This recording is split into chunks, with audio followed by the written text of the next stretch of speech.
L'audit d'une société est organisé par cycle. Pour exemple, on va avoir le cycle vente, le cycle achat, le cycle stock par exemple, et surtout au cœur des enjeux de la société, le cycle des liquidités, le cycle de la trésorerie.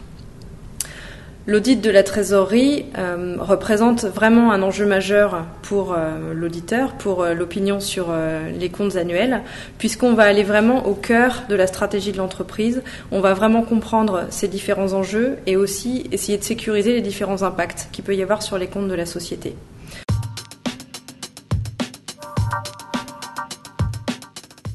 Le rôle de l'auditeur par rapport à ce type d'instrument financier va être à 4 niveaux différents.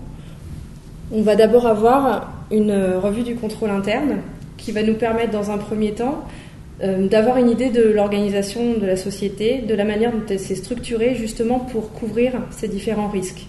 On va pouvoir, via la revue du contrôle interne, comprendre quels sont les différents niveaux de contrôle qui sont mis en place, quelles sont les personnes qui peuvent souscrire ce type d'instrument, quelles sont les personnes qui doivent valider la souscription de ces instruments, quelles sont les personnes qui sont en relation avec les banques, et enfin les personnes qui vont pouvoir enregistrer les effets de ces instruments dans la comptabilité. Il va falloir que l'ensemble de ces actions soient liées à des personnes différentes. Ça, c'est la première étape.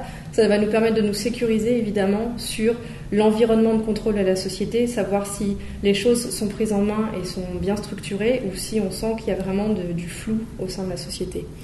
Le deuxième niveau d'intervention de l'auditeur va concerner le contrôle de l'exhaustivité des instruments financiers dans les comptes. Et pour pouvoir faire ça, on va simplement faire des confirmations externes auprès des banques, une fois par an. On va leur demander qu'elles nous confirment l'ensemble des dettes et l'ensemble des instruments financiers que la société a auprès d'elle, a souscrit auprès d'elle. Ça nous permet de faire le lien entre une confirmation externe et la comptabilité interne de la société.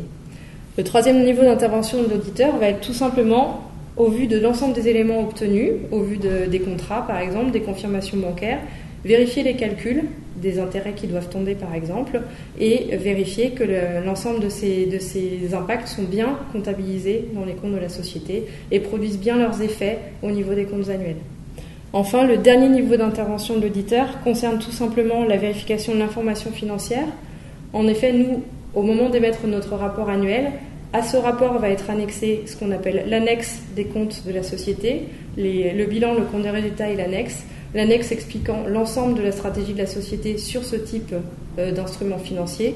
Et on va devoir s'assurer que cette information financière est juste, est complète et qu'elle est bien correcte au regard de la réglementation, par exemple. Finalement, le rôle de l'auditeur est extrêmement complet, puisqu'on attend de lui qu'il connaisse l'environnement de contrôle de la société, qu'il connaisse également le contexte économique dans lequel se passent les opérations, qu'il soit également informé des différents types d'instruments financiers qui peuvent exister sur le marché, qu'il comprenne ce que les banques peuvent vendre à l'ensemble des clients du cabinet sur ce type d'instruments financiers.